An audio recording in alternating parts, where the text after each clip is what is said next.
Bonjour. Bonjour, nous allons vous présenter notre exposé sur la politique et la société dans le rouge et le noir. Stendhal a écrit son deuxième roman en 1830. Il l'intitule Le rouge et le noir ou Chronique de 1830. Il va décrire la France à cette époque à travers le jeune héros Julien Sorel. Nous vous présenterons dans un premier temps le contexte politique au moment de l'écriture du roman, puis la politique dans le roman, enfin la société, puis une conclusion. Le contexte politique. Stendhal fait référence à deux époques politiques qui s'opposent, la période napoléonienne et la Restauration. La période napoléonienne. Le roman comporte plusieurs références à Napoléon, qui est le modèle de Julien Sorel. Durant la Révolution, Napoléon s'est illustré par sa stratégie et son audace en matière militaire. Il est ambitieux et on cherche à l'éloigner. Il réorganise toute l'armée et met en place des services de logistique et d'intendance qui est confié à l'employeur de Stendhal. Napoléon permet l'évolution de carrière des fils du peuple qui sont promus par leur mérite et non par leur naissance. Il parvient au pouvoir.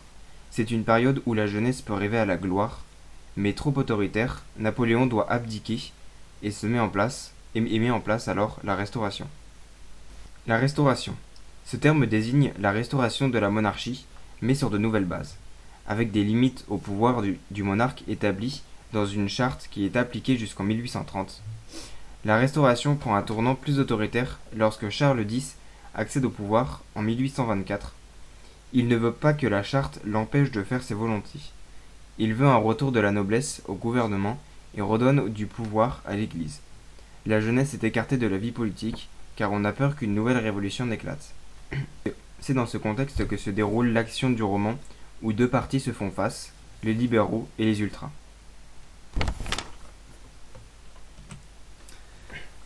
Partie 2. La politique dans le roman. Les libéraux comprennent les bourgeois. Ils ont pu s'enrichir et souhaitent occuper plus de responsabilités dans la vie politique. Ce sont des royalistes modérés. Ils sont partisans d'une démocratie fondée sur la séparation des pouvoirs. Ils ont les moyens d'avoir à leur disposition des journaux, d'idées et donc de l'influence. Pour eux, la liberté d'expression est un enjeu important. Ils se plaignent des atteintes à la lettre et à l'esprit de la charte royale. Aux yeux des ultra-royalistes, les libéraux constituent une véritable menace. Dans le roman, Monsieur de Rênal dit en effet « Le parti libéral devient millionnaire, il aspire au pouvoir, il saura se faire des armes de tout. » Les ultras ont pour chef le roi Charles X, qui cherche à restaurer la société aristocratique de l'Ancien Régime. Il favorise une presse qui, lui, est toute acquise, comme la quotidienne que lit exclusivement Madame de Rênal. Monsieur de Rênal est également un ultra qui a été élevé au pouvoir de maire grâce à la congrégation qui le surveille et lui crée des difficultés. Bigot, le monarque s'appuie sur l'Église comme pilier du pouvoir. Le terme de congrégation revient souvent dans le roman. C'est une organisation religieuse qui a fait couler beaucoup d'encre et créé beaucoup de confusion. Stendhal en a fait une organisation de franc-maçonnerie catholique dans un passage où il est question de la tenue d'une réunion secrète où se mélangent domestique et noblesse. Dans le roman, cette institution est dirigée par les jésuites. L'abbé Castanède exerce ainsi le rôle de chef de la police secrète et M. Valenod a été placé par la congrégation en qualité de directeur de l'hospice. Stendhal dénonce les pouvoirs de l'organisation qui peut favoriser ou révoquer de leur poste tous les individus, qu'ils soient laïcs ou prêtres. Il se sert par exemple du passage où Julien se trouve au séminaire qu'il décrit comme un lieu d'hypocrisie et de calcul. La France est donc divisée à cette époque. Il existe plusieurs séquences politiques dans le roman qui montrent le conflit entre les partis et l'influence de la religion dans la vie politique. Par exemple, l'alliance du trône et de l'autel est montrée lorsque le roi prie devant un saint à Verrières ou lorsque les aristocrates et les religieux complotent pour écraser la jeunesse libérale et rendre au clergé sa puissance. Le chapitre sur le séminaire montre le pouvoir de la religion comme un parti politique, lieu comparé à une prison où le matériel prime sur le spirituel. On lui doit obéissance ou surveillance. L'Église veut récupérer ce qu'elle a perdu à la Révolution. Les jésuites sont ambitieux, comme Frilair qui profite du procès pour demander un poste d'évêque. Le chapitre du bal montre la question de la violence en politique à travers la Révolution. Julien se demande si une telle violence est légitime. La séquence du procès de Julien montre la puissance de la bourgeoisie et de l'argent à travers le rôle majeur qu'a Valenod dans le verdict. Les oppositions ne sont pas seulement politiques, elles sont également sociétales. 2. La société. En 1830, la hiérarchie sociale est très importante. Le roman offre un tableau du paysage social à cette époque. Dans le roman, la France est divisée. La Restauration suscite de la frustration pour la classe sociale inférieure qui est en quête de richesse et de gloire.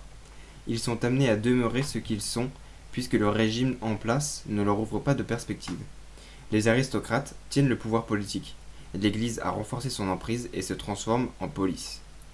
La noblesse ultra s'ennuie et cherche à comploter pour conserver son pouvoir.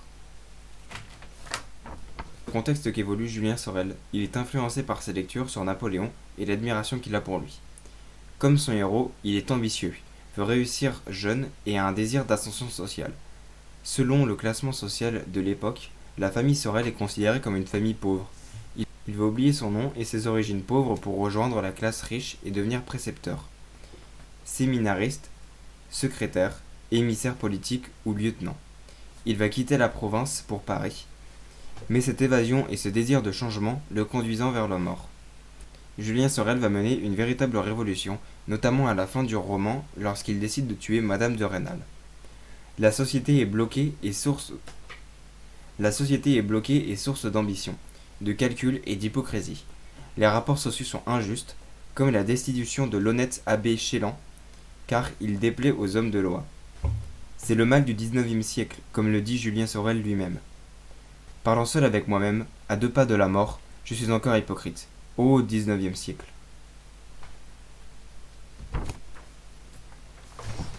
La coupure entre Paris et la province est franche en 1830, car les moyens de transport sont peu nombreux. Ce sont 2 mondes qui s'opposent, qui peuvent correspondre aux 2 parties du roman. La première partie traite de la province, la seconde décrit la vie parisienne de Julien. Toute rencontre entre ces 2 mondes est un événement comme la venue de Monsieur Appert à Verrières qui provoque la colère du préfet, de Monsieur Rênal à Valenod. Toute rencontre entre ces 2 mondes est un événement comme la venue de Monsieur Appert à Verrières qui provoque la colère du préfet, de Monsieur Rênal et de Valenod. Pour conclure, Stendhal a décrit dans son roman une société rigide, calculatrice et hypocrite. Il dénonce aussi le rôle plus politique que spirituel de la religion et de sa toute-puissance. Stendhal décrit les privilèges de la noblesse et l'ascension sociale d'un jeune homme qui le mènera à sa perte. Les oppositions politiques font que chacun privilégie ses propres intérêts en mettant en place des manœuvres et des malversations qui divisent les hommes. Ce roman est une sorte de tableau de la France en 1830.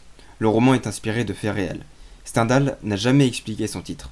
Certains disent que le rouge est associé à l'armée, donc à Napoléon, que Julien n'a jamais rien pu faire pour sortir de sa condition sociale, et le noir à l'église, passage obligé pour les ambitieux sous un régime qui est caractérisé par l'alliance du trône et de l'autel.